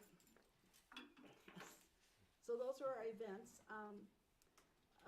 Next spot is like we always ask, if you come early at 5, you have discussions. If something comes up that you think should be discussed during the meeting as new business or anything, is there anything discussed? Anything? Okay, that's good. I just figure if something comes up, you got, yes. Just, I called to complain to Jack Berman, you know, Okay. about the taking over Greenland thing. Uh-huh. Yeah, he sent me a long letter explaining why he's in favor of taking over Oh, Greenland. jeez. He's an asshole. No. You know, on one hand, I thought it was kind of nice that he sent me a letter, but, you know, on the other Oh, they hand. just spit those out every time I sign a petition That's and a send shock. it to him. Boom, it's in my email, like within a couple seconds. They just, Yeah. Vince, I didn't hear that. What did you got a letter from who? Well, Jack Bergman, Yeah. our congressional representative. About the from- same letter I got, exactly. Yeah, I don't know, it was like, You don't represent me. well, you know, he said, you know, although we disagree on this, probably, I don't know, it was a long thing, so I don't know, it must have been like a form letter or something, he said, you know, but, he definitely seemed like he supported taking over Greenland, you know? So on Jack Bergman, I called yesterday to ask about not funding DHS, because that vote's coming up. I think it's coming up, I don't think they voted yet, and I said to him, do you know the status of that? If they've already voted, how did he vote? You know, I think I know how he's going to vote, but, and he said, what bill? And I said, DHS, and he said, oh, what bill is that? And I said, it's funding for DHS, I don't know the bill's number, I'm sorry. And so he started shuffling through papers. And I said, do you know what I mean by DHS? And he said, no. So I had to tell him it's the Department of National Was it- Security. Was it Or Jack Homeland Bergman or Security. one of his, Huh? was it Jack Bergman himself? or No, was it was one of James. yeah. And he was shuffling through papers and muttering, and I finally said, look, you've got other people trying to call in. I can do some research on my own. You don't need to do this, but just tell him to vote no on that funding. And then I had something else to tell him too, but I was, like, I got off and I thought, well, that was an experience. Wow, how disappointing, you know, how well educated we are. Okay, we've got a couple old business items here from December. We've been still building on the phone tree, and I says now it's more important now than ever, I think, in case something were to happen in the area, ice came in or something, you know, you never know. You never know. I mean, it's just so we have many phone numbers. If we don't have your phone number, please give it to us, okay, if you'd like to, and it's mostly just an emergency thing, or if there was, even if someone in the community needed help, or one of our group needed help, that we could call and say, hey, got someone, their house burnt down, you know, we're looking for supplies, we're looking for a place for them to live, we're looking for something, that we would run it that way, so, yes, Or honey? ride to the meeting. Yes, or ride to a meeting, or something like that, you know. What's the protocol for the phone tree? Like, what does that actually look like? It's everybody's phone numbers. Yeah, and who it has has branches, no. Currently, it's What's the tied security on that Yeah. information? I guess my question is really, when you were talking about having I keep wanting to say Slack, that's not it. Signal. Signal? Right. Or like WhatsApp or something like that, where it actually like, you are putting phone numbers of contacts in, but then we're having like an encrypted conversation that everybody can check in on. I mean, is that something that we would ever consider doing? Instead of a phone tree? Instead of a phone tree? Well, I guess my question is How like, secure is your So right information? now it is the email list and the phone list are the same list. So we have access to it on both, on the same platform. However, ideally, we move from that platform with the phone tree so that way it's not attached to it. That has not happened yet. Okay. So that is, have we ever used a phone tree? Has a phone tree ever been used? yes, It has. for volunteer stuff and things like that. But Okay. the intent with the phone tree right now is specifically if someone needs, given the state of everything, it has, in my opinion, taken a turn for more serious. If it is a call to action or a call for help for a community member, an event, something like that, that is happening, that's when it would get utilized. It's not. However, it is for, I'm sorry, I don't mean to make this also like an entire conversation if this is not Okay. how No, it's okay. this is supposed to be used, but if leadership has the phone numbers Mhm. and you start calling people, then how do we then pick up on that and continue the tree? So that's something to be decided within the current, because in the past it's been one or two people that have done it. That's a lot. So going forward, the Right, intent it is we figure out how to. And I think, Because wouldn't it be great if we had a way where like, if ICE showed up in Crystal Falls, Michigan, I could contact 200 of you and say, right now there's something happening in Crystal Falls, Michigan, we all need to be there. Yeah. As opposed to trickling down one by one. Right. Right? Yeah. So that was my thought about like I don't know what, I already forgot. what technology? Signal. Signal. I know Signal can have over 100, I think, and so even if we have to do a couple of separate groups, that might be an option. But WhatsApp is a meta platform, right? what was that? WhatsApp is what Meta's. WhatsApp is a platform as well, but it's tied with Meta, and so that's Facebook and Instagram and all of that, and they're a little, yeah. It's not encrypted, is it? It is. It is, but they've shown that they can get into it. Sure. So WhatsApp is a little, yeah. Signal is fully independent as of right now. We do also have a Discord for people who are interested in branching out and feeling the new technologies. We do have a Discord. It's been silent because there's only like 6 of us on there. So, anyway, yeah, I was just gonna propose that, per Roberta's question, that I think, leadership, as we get the results from the election, that the incoming leadership board. It's on their to-do list. Yeah, have that be one of the priorities on the to-do list, to develop the protocol for how it is stored, how it is shared, and disseminated to membership and things like that, and I will say right now I am the only one with access, so right now, but it will move to But the that's new scary PR too, thing. because Aaron's the only one that has access, we need a backup, you know, sort of thing too. if So I Aaron mean, gets black so it's- bagged, then. It's as we're learning and growing with the club too, as the group, I mean, how do you know, and with the new technology and with, you know, before it was like, call if someone needs help or we need volunteers, now it's like ICE is coming and are they gonna, we have to be very careful about your information as well. I mean, I was careful with the election stuff, cause I went out to the software and I made sure it only had emails and first and last name. You know, I wouldn't let it upload anything else in a file, that's all it had, because I was sensitive to everyone's stuff and who could get access to it. So I mean, we've gotta really, this day and age, we have to take care of your information because you're trusting us to do so, so. And then on to next item is book club. I know there was a number of people that had offered books. Cindy, are you doing a talk next month Yeah. on the 2025 project? Okay, okay, you'll be our guest speaker? Okay, good, okay. I know, before this, I mean, with Janet used to run the book club, I mean, or potentially she would still be willing to do that. But I know she had 3 or 4 people that had talked about different books and getting together and read. I can reach out to her and see what's going on there, or, There's a small group okay, that are getting together to discuss the separation of church and hate. okay, So that might be a topic at a future meeting to report on that Okay. topic. is that a group outside of us that's Yeah. talking? Yeah, Okay. some of the people in the group come to these meetings. Or maybe that's something depending on where the book club lies, as leadership goes on, we need to find those names of people that had books they wanted to talk on and move forward with that.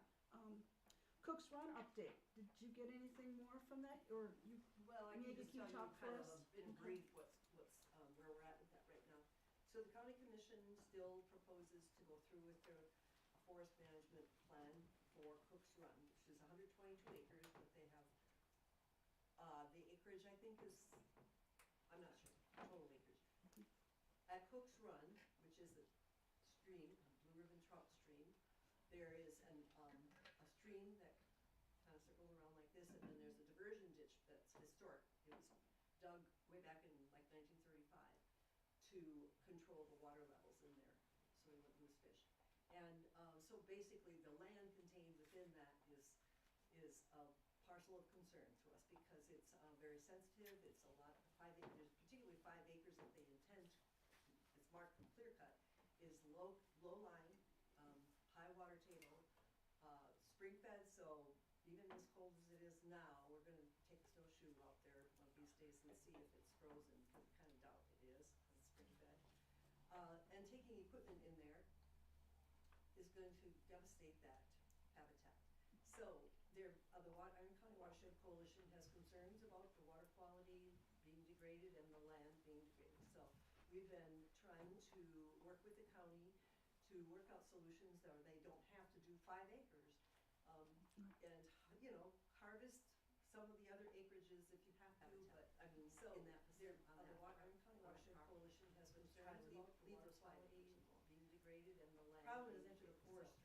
We've been trying to personal work with the county state in harvesting. They don't have to do 5 island because he is planning and carrying out some of the other acreages if you have preparing to conduct loggers training out there for sustainable forestry. And so They want to go showcase a forward. bridge that you put in Yeah, and they're- take out, right, and this is going to be right. his education and video it and The everything bridge like that. is given to them from the U.S. Forest Service, but more recently, we sent a letter to the ranger for the Ottawa district explaining the problems with doing a clear cut or any kind of getting equipment in there. And we sent copies from the letter to all our legislators and to people from the tribe and to people from Glickwick, Great Lakes Indian and Fish. And Wildlife Coalition. Yeah, and I mean, we've copied in a lot of people that we felt should know that this is in the works. And we haven't gotten a reply from the ranger or any of the people were copied in on it, which we don't expect, but I wanted to read that letter at the county commissioners meeting. They were all copied in on it last week, and they wouldn't put us on the agenda because they said they had folks run on the agenda already for discussion of putting out a request for a proposal. So what they want to do is log it. Then they want to get it off the county's hands and give it over to some other public entity. It has to go to a public entity like schools or tribal, I think, people too. Anyway, they want to turn it over so they're not responsible. Because there's this historic log building there, built in 1935. And it's a lovely property that would be a great recreational and educational historic site going forward, and environmental education. And but they're not going to do anything. They don't want to put any money into it. It's been in the Parks and Recs plan for more than 10 years, and nothing they put in the plan has manifested. So that's where we're at. If they were to try to make money on the property, which can be done in any number of ways, the state could take take it away from them because it's a public parcel. It was given to the county by the state on the condition that it's never used for, making profit off of it. You might ask, isn't a logging job, timber harvest of making profit over it? And that is, but they insist they're gonna put the money back into the property if they end up paying into it. So a request for proposal is being drafted by the county for any groups that might have a desire to step in and say, yes, we have a plan, this is our proposal to support the county in whatever happens to this property going forward. And so, that will probably be something that'll come out in the next couple of months. I don't expect it to happen soon. But, in the meantime, is there something else that, we've done a number of things. We've got some other possibilities kind of in the works. But it's too soon to say really what, just some other tactics we've been trying to think of what we could do to put it off, delay it for a while. But it's been delayed since 2017 because the markets were down. And now they really want to do it because I just think they want to get their money and run. So. Did you contact the DNR? Oh, yeah, we had a Zoom meeting with the DNR in August. I mean, because they're the ones that really Yes, regulate. right, and they were copied in on the letter, so Okay. we wanna keep them in the loop on what we're trying to do, yeah. The entity that, when the state gave that parcel to the county, have they been notified that they're trying to log it? Well, the entity that was using it for fish rearing, No, well, it was given, the state of Michigan didn't, they gave it to the county, right? they did, way back in 1960-something. Right, so, and then under this stipulation that we're not supposed to, all these rules, who oversees at the state those stipulations? The That was- DNR. Well, it was a real estate branch, and I had the number. I did call her in Newberry. I explained to her what our concern was, and then, she ghosted me. I've tried repeated calls, left messages, and I get no return calls now. She was very interested in when I was telling her the first go round what I was looking for, what we were concerned about, that they're trying to make money on this logging, and she seemed very interested, and then nothing, so. And, like I said, we had a Zoom meeting with 5 people from the DNR in August, and they were very sincere that they want to see, they want to support something going forward so that the facility is used the way it should be used. And they really want to work with us, and they have themselves experienced roadblocks working with the county board of commissioners. So, they have agreed with us that the way to do it is to have some sort of, whether it's a school district and the county is actually trying to get that to happen, our concern is school districts will look at it the same way, cash bucket, continue with, cyclical logging operations. And then others have some people's desire is to see it become more accessible to the public, have some signage out on the highway.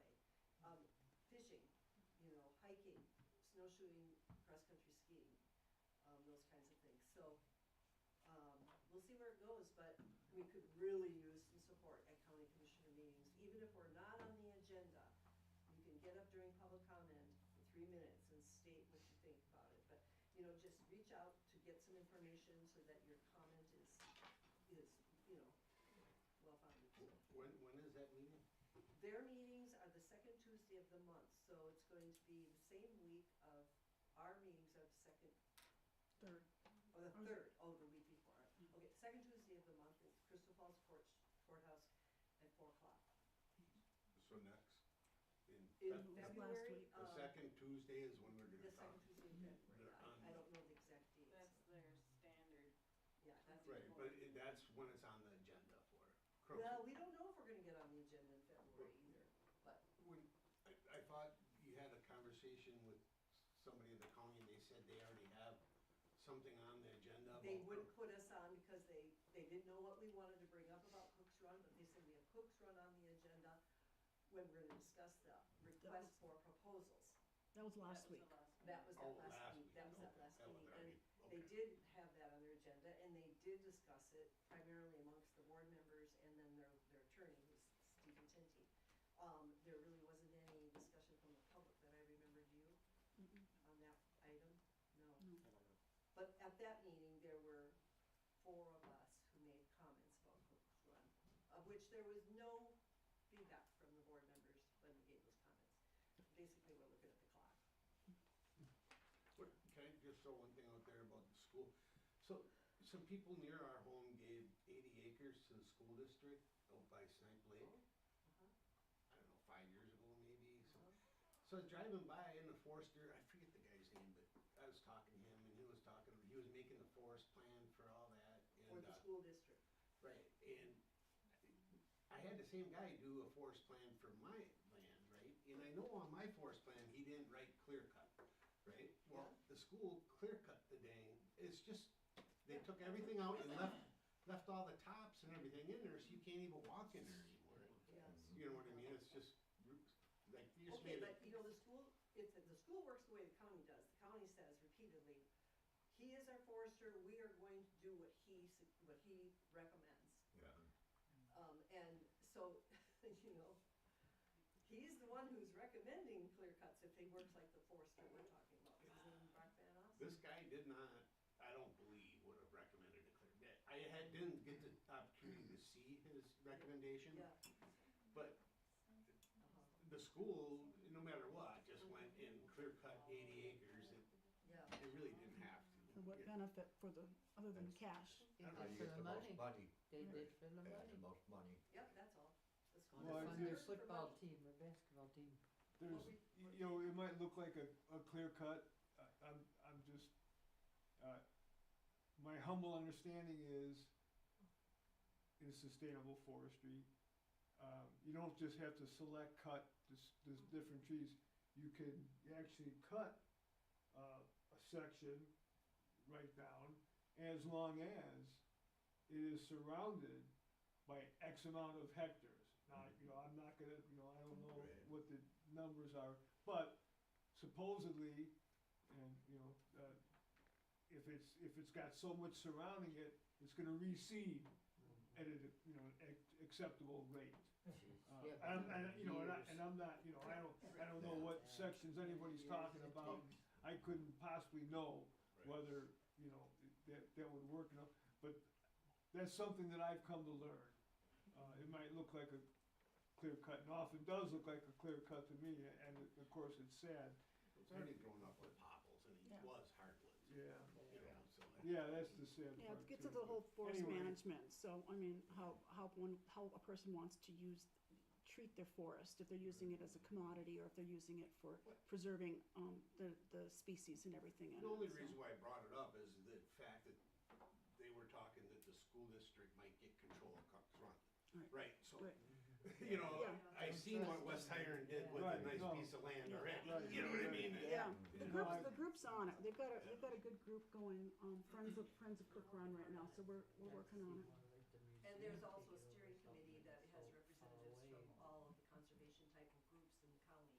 And they're not, on it as hard, and they're trying to work with the county and not like agitate in any way whatsoever. So they're not going after them for the timber management plan. They're just saying, let us work with you, we can form a friends committee, be a Friends of Cook's Run, and become a nonprofit, and then that way we could be a financial arm for, you know, doing things that need to be done out there. There's a lot of work too, and, yeah, I don't know how, if there's a request for proposal, they're ready to submit one. Okay, good. Yeah, so. Quick Okay, let's keep, February 10th is the second Tuesday of February. Okay. So Okay. the question as to when the next county board meeting is, February 10th. okay, Yeah, and you might wanna notify, one of us prior to that, but like the week before, because we'd like to kinda coordinate who's coming and what concerns are you gonna address in your comments? Because then we know for other people who are maybe gonna speak that, okay, I'll let you cover that, I'll cover something different. What time was the board meeting? 4 o'clock. 4 o'clock. good. Okay, great. So in December, I guess there was discussion on, like a Valentine's social. I didn't know if this group, I mean, it was a small group in December, I wasn't here. So I threw it back on here because I read through the minutes, so this is an old business item. Any takers on this? Yeah, I remember because Christmas is so busy and it would be fun, it would have been fun to do something in our December meeting, but honestly, it was more than we could organize, that could be organized, so she suggested, how about we do something for Valentine's Day in February? It's coming up kind of quick though.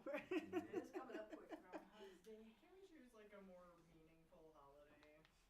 Like Choose what? somebody else. Oh, what, I have to look at our calendar, like, MLK Day was Or Sparks half day of school, yesterday. anything. Yeah. Valentine's Day. well, why don't we put that on our Well, we don't have to-do? to do it on Valentine's Right. Day. And we could always, Why do we have to call it a Valentine's social? Yeah, I mean, like, can it be Spring something social. more like powerful of a President's Day is the 16th of February. We need to rally on that one. Yeah. That party. That is a good one. Saturday. We could have fun with Let's that. ruminate on this. It's on a Okay. Saturday, right? okay, well, that's before We our, should do that's something before our special. February meeting, so something has to happen internally, Right, yeah. for it to happen, so we'll see what, You and I are the only two that ran for the events coordinator. okay, you guys, Certainly. we'll let you work it If out. we got Okay. together and planned something, it would Yeah. have to be. Certainly. Okay, perfect, okay, you guys are on the hook now, okay. Also from, December, as I was reading off the notes, they were talking about expanding awareness. I know it was about the flyers and business cards and stuff like that. I wasn't quite sure where we were at with that, if people were asking for more. We did do a big print this summer. I'm thinking maybe we should probably do, or the new leadership team can decide what they're gonna do, but maybe another one for this upcoming summer, so when there's rallies or doing the different, events that we're doing tables at, that we need more brochures and everything. So, I've got the information on that, so I'll be turning that information over as I leave my place. I've seen on the Signs of Justice, they have new postcards out that are more geared towards ICE. Okay, It would be really nice to. Okay, and I'm still postcards, using some of the okay. old ones I still have. okay. And I saw something that was really interesting on Instagram yesterday. It was quite a lengthy post from someone who was like just putting this on to inform you about contacting our representatives, and all phone calls get tallied. You have to give your zip code, you have to tell them your name, and you have to, one kind of contact information, to be tallied. But they said postcards and letters aren't being tallied, Oh, really? which is news to me. I thought they were. So I don't know what to believe, you know. I'm surprised by that. Might depend on any individual office. Mm-hmm. Doesn't mean that you can't still send in the postcards and Right. dump them and Yeah. force them onto the desk. Just, Yeah. hey, pay attention. And 5051 is where you can get the scripts, correct? Yeah. Mm-hmm. Yeah. I'll put that in Something there. quick Yep, to say. I know, is that On what it's awareness. kind Oh, of? 5 calls, that's what I was Right. thinking. Yeah, that's what I was 5 going calls. on to that next. Yeah. Um, Maggie has, every month, and I did look this month, we talk about boycotting and stuff like that. Yeah. And there was some question about, how can I boycott? If that's the only grocery store in town and my income's limited, that's where I'm limited. Maggie has some good information on that, if you wanna talk Yep. about that. And then I've got, Yep. there's something Indivisible sent out about, National Day of Solidarity too, that we can talk Yeah. about And briefly. I'll put these up here, I've been trying to pass them out, but basically what it is, if you wanna stop ICE, go after its corporate collaborators. The top 10 collaborators, it's not like Walmart and Target, because some people had a little problem with, boycotting these stores, like she said. So these are brands, like, believe it or not, number one is Domino Sugar. It's tied to forced labor and Trump-aligned private owners. And Goya, Minute Maid, you can see what they are. I mean, some big ones are on there, like Target and Whole Foods and, yeah. So anyway, just to pick what you can, don't buy that product then, if you have to go to wherever you go to buy groceries. And this is how a boycott works. Pick as many as you can and stay consistent. And then there's just a note on there about calling senators and thanking them when you know they're fighting for us. If they're aligned with criminals, tell them you see what they're doing. And then I have on the bottom here January 20th, which is yesterday, which was initially going to be a walk out of jobs, schools, and buying. And it's kind of been, maybe people did it, but it's pushed towards Friday now. Yeah. Yeah. For That's what I've got. It's like- Minnesota Yes. general strike. So Yeah, that's the bit I got, was that This there's, Friday? this Friday. yeah. Yeah. It's a National Day of Solidarity, standing with Minneapolis is what's going on. Yeah. Kinda hard to work out your job if you don't have it. But it's also a day not to shop. Yeah. Yeah, And they don't also- drop. and and same with the solidarity, and to piggyback off Maggie, they talk about, again, some of the, like Hilton Hotel is putting up the ice people, you know, and Enterprise is giving them the cars to get around. Right. And Home Depot supplies probably the pepper spray, you know, and then Target, whatever they're supplying. But I mean, they're saying, well, if these are the companies that are feeding ice, then we should boycott those companies because, to let them know we're not happy. And they even, this is even talking about getting up and having a rally and standing outside of a Target or outside of a Hilton and saying, we see you, you know. You can call and book a hotel room with Hilton in Minneapolis and then cancel it 24 hours before. Oh, that's sneaky. There you go. Okay, I've got two things. okay, and I've got the last pieces there. I don't know how late we are. We're not too bad. No, not too bad. Okay. Go ahead. Okay, two events upcoming that I wanted to get info out there. So, CC Coltrane, she is the head of the Iron County Democrats, let me know that the meet and greet with Kelly Van Ginhoven, who was supposed to be here last month, had to reschedule, is going to be here next Wednesday, January 28th, here at the library, 5 p.m. You are all invited to come and meet her. It is also the beginning of the top half of the Democratic monthly meeting, but everyone's welcome to come meet Kelly. I know she's been really interested in meeting folks, so come meet Kelly Van Ginhoven. And then also Amanda Rasner with the Lutheran Bible Camp over just outside of Crystal Falls reached out. They are hosting an anti-racism retreat, and so that is happening February 27th through March 1st. I believe for commuters it's $60 or $90. However, she did say that if money is a problem, to contact them. I've got information. So, if you would like that. What is it called? It's the Anti-Racism Retreat. Okay. Yep. So, if you are interested in doing and learning more about that or attending, I've got an email address for a contact to get registered for that. Registrations are open now. That's what I got. Okay, and the last thing on the agenda was as we tally the votes and this new leadership comes into fruition, we're asking for a group discussion on ideas on how the direction that our members would like to see leadership take into consideration as they're moving forward. I mean, they talk about the bylaws and stuff, but things aren't going to slow down. I mean, it's just, I think everything's raising and it's getting hotter. And so we may be writing bylaws, but there's going to be rallies, there's going to be events, there's got to be things going on.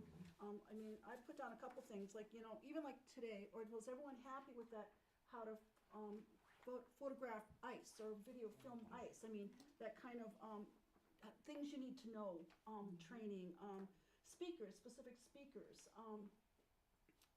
or different national Indivisible news and things. Those are things that I threw in here just to kind of get people thinking. But this is a group discussion, so I'll shut up. And what are all your thoughts on? We've asked this. We ask this pretty much every meeting at the end. What direction do you want to see this group go? And I mean, we're turning towards our new leadership group to do that, but they can't do it without the input of us, the members. So so anyone have any thoughts? Really quick. I have one thought. I am excited since I'm currently the only one on president. So if I am in fact the president, I'm not going to make assumptions. However, if I am excited. I am fired up. I want to do stuff. However, we got burned out because nobody was showing up to help. Like, they would show up to the events and sometimes, but they was like, oh yeah, we love the events, but they wouldn't come up to help. And they wouldn't put forth ideas of what they actually wanted to do. Or they would put forth an idea, but then they wouldn't show up to the event. So, putting that out there. I am excited. I want to do things. I want your input, but I need your energy to do it. So, putting that out there. Now, what? I came out specifically tonight to find out if there were any opportunities to volunteer in terms of direct action or establishing mutual aid networks. I'm a bit of a jaded person in that I feel like protesting is sort of futile and I'm looking to do something substantive. Okay. Great. Yep. We've been. It does make you feel better. Yeah. We've been moving. Throwing stuff at the TV. Or beating your head against the wall. We've been working towards that, and that's like this fall when we did this makers market. Maggie hosted a bunch of us artists and craftspeople, and we had bake sales there. And so all the money raised, that's why it's sitting in the treasurer, is to build towards a mutual aid network or to be used for that specifically. That's what we collected the money for, was for that. So. And if there are any, marginal or threatened communities in our local area that could use some support or some protection, these are the kinds of things that we need to build these networks in our backyards to be able to resist the rising tide of fascism. Yes, totally agree. We're working towards it. So yes, I'm glad you're here because you can help us start working the ideas and stuff. I mean, we work with we do always, all of our rallies are we collect for the food pantries. We've collected probably close to 1,000 pounds of food in the last 8 months at the rallies, and money and stuff like that. So I mean, that's like one thing we've been able to do. We're trying to work on others, but we're also looking for ideas and knowing where those marginalized communities are that we can help. To pinpoint families or whatever that. Whoever that needs the help, that we could do something. I mean, we're talking about getting refrigerators for the St. Vincent's because they seemed like they didn't have like milk and cheese place to keep it. And then I think Iron River got some, and then Crystal Falls got a grant. So then we didn't have to, but that was on one of our lists. So I mean, it may be small little things, but we're trying to look at what we can do on that. But good. I'm glad you're here to help us. Good. Melissa. Yes, honey. Amy? Oh, I just wanted to say that we do have Venezuelans here. We do have Hispanics here, and we have, of course, tribal. One thing that you can do is make sure that you can offer a safe space, whether they just come to you and talk, or they know that they can come to you. I've offered a safe space, so I have quite a few people coming in and having a lot of concerns, wanting to know that they have allies in town here. They're really scared right now. They're really scared, and they are here. So I just want you to know, they don't know who to trust, they don't know where to go. Even for the smallest things, getting their hair cut, going to the store, they don't know who to trust. So as long as you can be a safe place, and at least open up. I don't care if you say it on Facebook or if you have a place in your home that you can say, I'm a safe space. Because I'm telling you, they're reaching out. I had one last night come to me even. So the more they know that they have some allies here, because they're all just so scared right now. So it's probably more than you would be able to provide safe space for all at one time. Absolutely. So what we need to do is those of us who can do that, could you coordinate that if we let you know I could offer safe space? I would love to know, because they're coming to me right now, because my storefront shows that I'm a safe space, but they don't see that anywhere else in town. Nowhere else shows there's a safe space. So I will say something I saw on the way to the meeting today. If you go, so I'm up on the hill, on Stambo Hill, and we drove down, what was that? Not Cherry Street, I think. Just before we got to Washington Avenue, on the south side of the street, a big giant set of boards that looked like 3 or 4 pieces of shot plywood, F ice. Just big. In somebody's front yard. Like, clearly homemade, but it was out there. Not the first time I've seen that. Yes. I hadn't gone down there. So, But even if ICE was looking for people who might be hiding out, they'd probably go right there. possibly, but that's why you have decoys. But also, it says it lets people know who they can trust. Well, right. Yeah, I'm thinking like Underground Railroad, like not letting it out that you are going to be. We need both. But We need both. they don't know where to go. Right. And they don't know where to shop or anything like that where they feel. Oh, I'm sorry, Reed, go ahead. Okay, well, I have two things that I wanted to pitch. One's related to Amy, your concern. A possible option, article was from last year originally. There has been a growing movement to try and utilize a blue triangle, which was as a reclaimed symbol, much the way the queer community reclaimed the pink triangle. Blue triangle was the Nazi symbol for immigrants and migrants, but there have been several nationwide and international migrants' rights and immigrant rights groups that were doing rallies last summer that were using signage with a blue triangle. I'm not, for the purposes of this discussion, I would say we could use it as a the way Safe Place stickers at schools are done, where if we got blue triangle stickers or something for doors, Yeah. that way if we're needing to have people move places or go to houses, or they're thinking ICE is following them or something, we can quietly within the communities, Amy, through your contacts, we could try and do a blue triangle sticker on doors or things like that, or get pins or something that we can keep under a lapel where it wouldn't be highly visible and we don't necessarily broadcast it outside the groups very loudly. That would be one possibility. And then for the 2 events coordinators, I realize we don't know yet who has won. A possible idea, since we know we're not, for Day of Solidarity on Friday, trying to avoid shopping at anything, Super One Foods goes all the way into Minnesota, and where I do not know yet what their official stance on ICE is for using parking lots and things like that. In line with some of the protests we're seeing coming out of Minneapolis, organizing groups of people, I'm thinking like 10 members at a time, go in and buy a container of salt. And then in the same group of 10, go back the next day and return your container of salt. It's one of the protest tactics that's being used against Target all across Minnesota. You'll have 70, 80, 90 people basically standing in line to return a single thing of salt because it ties up Target's staff and it makes it look, they're now having a line of returns. And where I realize trying to implement that directly, we're not a metropolitan area, our group is not that large, we can't bring 70, 100 people to bear on that.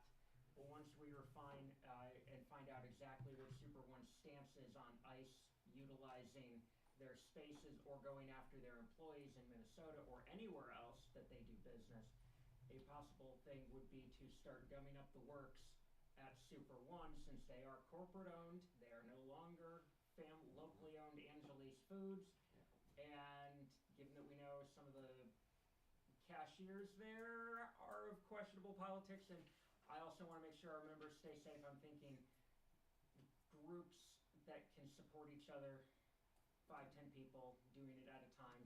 And I know it seems like a small thing, but at the same time, if we pair that with the social media presence of, hey, Super One Foods, we want a commitment from you that you are not going to allow ICE anywhere on your parking lots. You're not going to allow ICE to go after your employees anywhere that you do business. Start complying with the resistance, or we will just keep making sure that you get to keep doing returns on single items.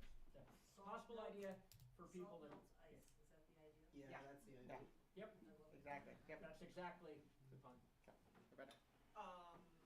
My thought was that, like we see what's happening in Minnesota, there are some things that I think would be great to be prepared, which I think is why I was asking about the phone tree, but things like places to stay, people picking up their kids from school, getting groceries for people, and it actually reminded me because the last time I saw somebody posted about the Lakeview Church out on the highway that does the food, but then there were people that were like, I can't go pick this up, can anyone pick this up? Or there were like all kinds of people. But they can because they only ask for a name. No, they couldn't because they can't drive or they don't have a car or whatever it was. But my point was that like maybe those things could be tied together in some sort of group made, like people that are willing to pick up grocery orders and deliver them. Okay.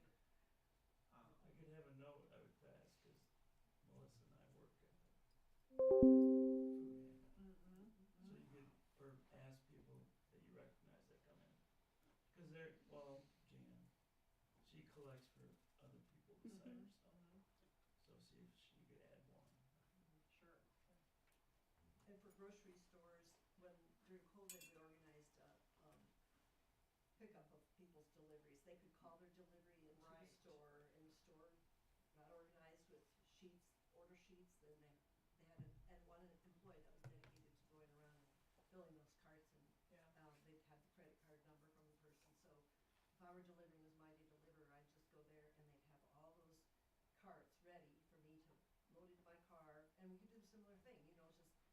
getting the word out. We're doing mutual aid. If you can't get to the grocery store, we have a person in our group that you can contact. Right. And work with them to get your order in, and then that person will go pick it up and bring it to you, so. Would that work, Amy? I mean, is that what you're hearing that they need help with? Right now, the several that I've come, they just want a safe place to go to. That's not like, for example, Mike Harris up in Stambo, his wife is Venezuelan, his children are half Venezuelan. Okay, so she came to me during our liminal event and said, we have no, where do I go? There's a lot of Trumpy businesses around Oh, here. God, yeah. You know? It's So amazing. and then I had Luis last night come in, and he doesn't know where to go. Can I trust? Who can I trust? You know, and they just wanna know that while they're there with you, you're gonna be okay. And I guess my point is that if we can lay the infrastructure for what happens when, you know what I mean? Like, while these people may feel comfortable going to the grocery store right now, in the case in the future. But a month from now, we don't know. Could we just have a sign-up sheet today as we go out? Then we can put our name and phone number if you wanna, if you feel free to, if anybody wants to give their phone number out for her to take to people. There you go. That'd be a start. There's another comment. So that's kind of why I'm here. I'm just kind of looking for community. I have a lot of family and friends in Minneapolis, and they started what you're talking about, and I want to be part of that. My husband can't be part of it because he's Mexican, and I'm deathly afraid right now. And his family is deathly afraid, and we are just scared. And just knowing that there's a community out there really helps, because there's people that we're friends with in this community that are posting things on their Facebook that really break our hearts right now. So it's just really nice to know that there's people out there that essentially have our backs. There's a lot more than this. So Yeah, there's it's a lot just, more. it's just knowing it, and then also really like I'd really like to set up some type of like text thread if anything does happen, like, you know, mobilize people to, you know, get groceries, pick kids up from school, do that kind of stuff. And Good. Yes.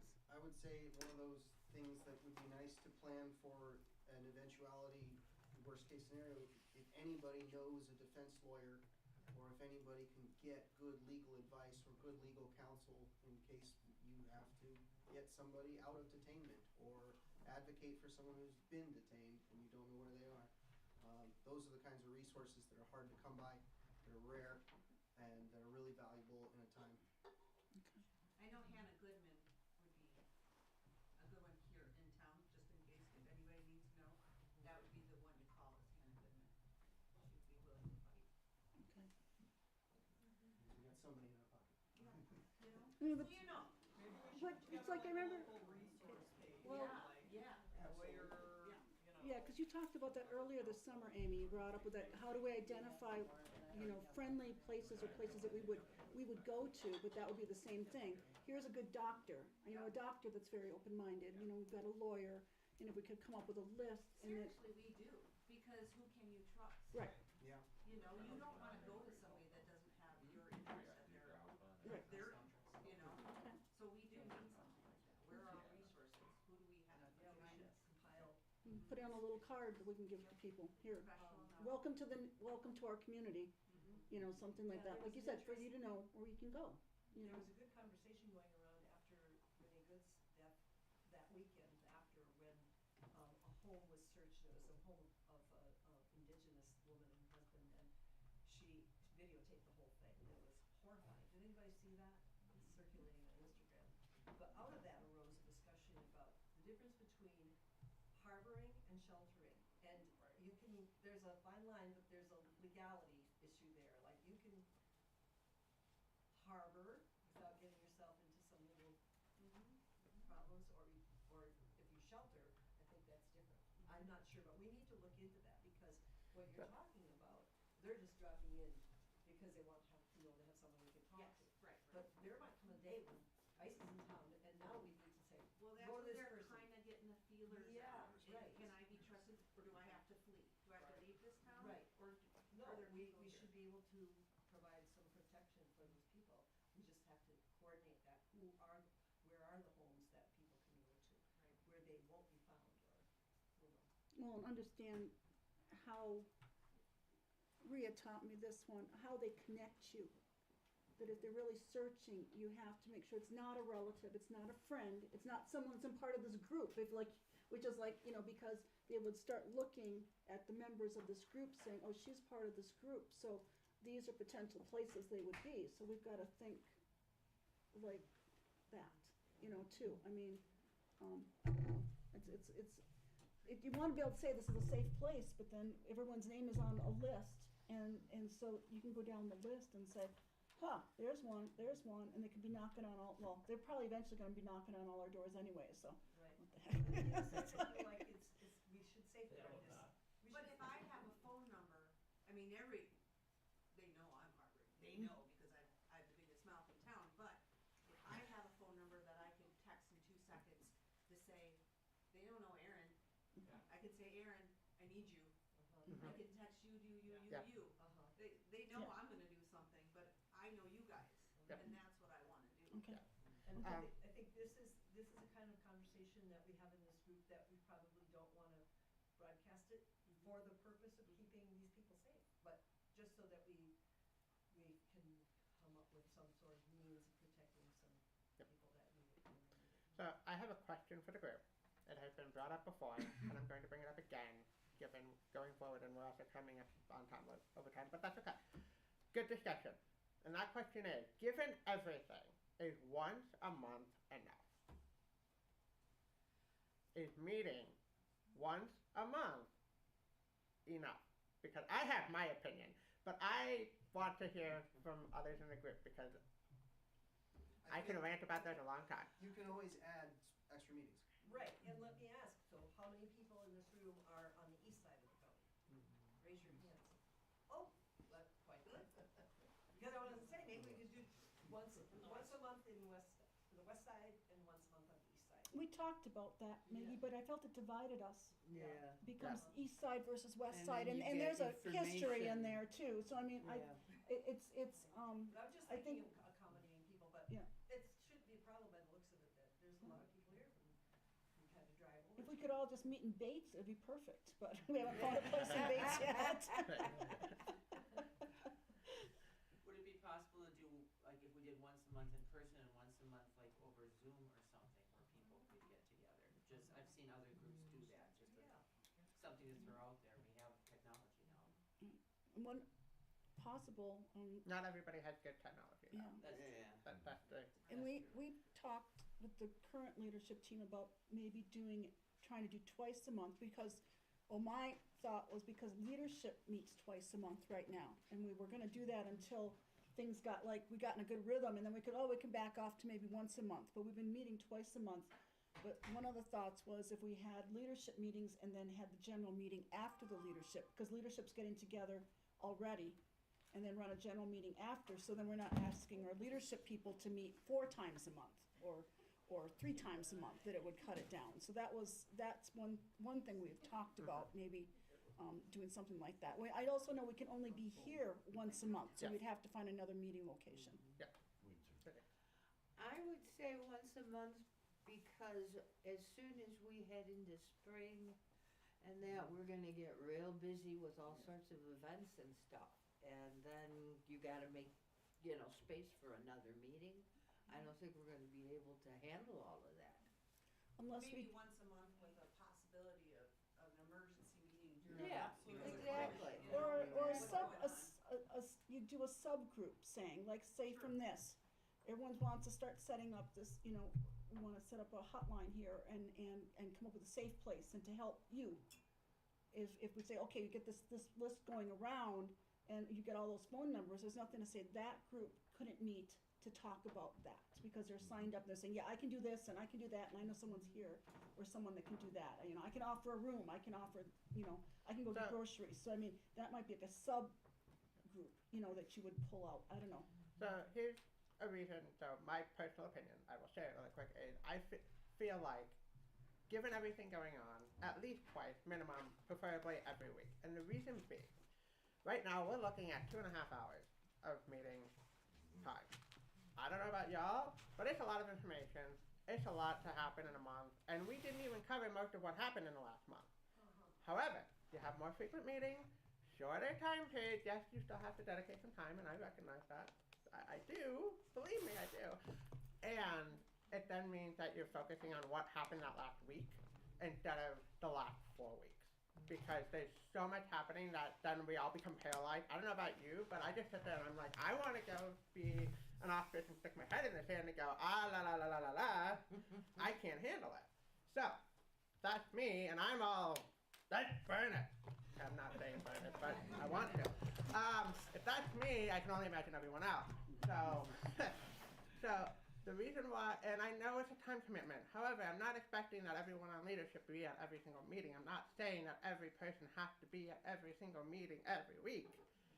But I think we need to have the space for it, because if there's even just to come together and say, I need someone else to commiserate with for a week and say, okay, I've had a really bad week. I need the connection, because the more we can connect, the more we can get together. After what happened with Renee Good, more and more people were going, oh my gosh, I'm turning the other way. I want to do something. So when these events happen, I think we need to have a meeting to gather more people, because I had at least a dozen people go, where do I go? What do I do? I want to help. Yeah. So if we have these meetings when things like this happen, we can get more people in. We gotta, give them a place. Yeah. I would say that is the better route to take, because it allows you to strike when the iron's hot, when everyone's thinking about it, when everyone is demanding that meeting space, you can make it so.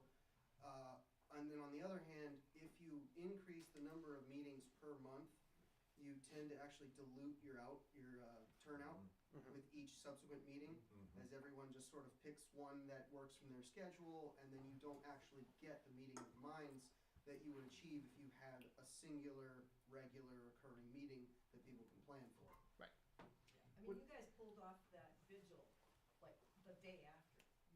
And then, of course, that march was also just 3 days later. But we're good. I know.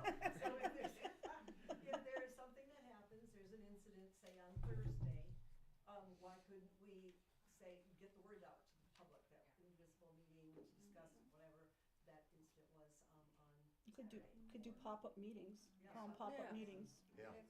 And you could have them at a park or something in the summertime. You could just like meet at Wabic Park or Sunset Lake or something like that. It wouldn't have to be a set spot. Or like I said, they only allow us here once a month. So when you get into the extra ones, we found through this that there's not that many places that you can, like Windsor Center, the library in Crystal Falls. That's a tiny room, but for space for this amount of people, it's hard to find. It's hard to find real estate. I mean, unless that's. And some places charge. Yes, I mean, like the Bates Hall, we checked was $150 a pop. Now, we all could just like go to the library one Friday. Just all go. They would be doing a lot of. We're getting a lot of people into it. Flash mobs. Yeah. And I don't know, like, what events, the board would direct the events person to do, but, if we had, like, our event, you know what I mean, you have a board meeting each month, or a meeting each month, and then, I don't know if we have an event every other month, I mean, at least you're adding, some kind of time for everybody to get together in there, you know what I mean, so we could, I don't know what, like, how often you've been having events. We were doing almost every other week, weren't we? The last summer. That's where Rhea burnt out. I mean, we did socials, we did postcard, we did rallies, we did sign making before the rallies, we did a float, we did, and we could keep building even on the float. If we knew even right now is a good time to think about the winter. We did the rodeo, and we had a great time with that one. I mean, but there's nothing to say we couldn't do the Bass Festival. What's that? Cash prize for our float? Yeah, we won second place. Wow. Yeah, for our float. Oh, yeah? Yeah, with our painting, Maggie and I made great signs. Maybe you got it for next year too, right? Yes. So I mean, but that's also a thing for events to look at this big summer events, the parades. Do you want to run it down, do the Bass Festival parade versus just the rodeo, or You know, and but again, how many people can you get? The rodeo was great. We had all kinds of people walking and giving out stickers, and yeah, Fern was running around. So one of the things that I never really felt like I was able to implement as events coordinator, because I was always trying to get to planning the next big, whether it was a tabling or, you know, the rallies every month and things like that.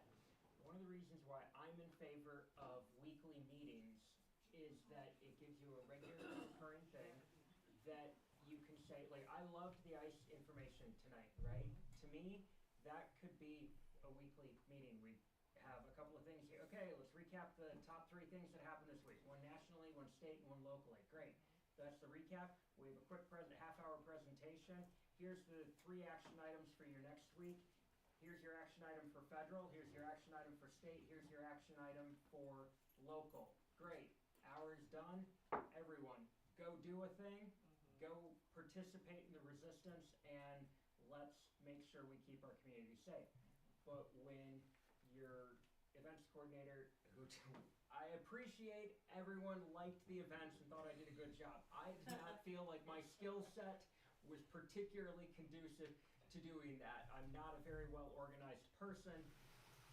And so that was one of the things where I wanted to be able to develop a recurring thing where we could have some of these info session presentations that wouldn't have to be very long, but I needed this information tonight. And I know that as knowledgeable as I am on a lot of things at a high level, there's also a lot of stuff that I know I need to know more about with what's going on.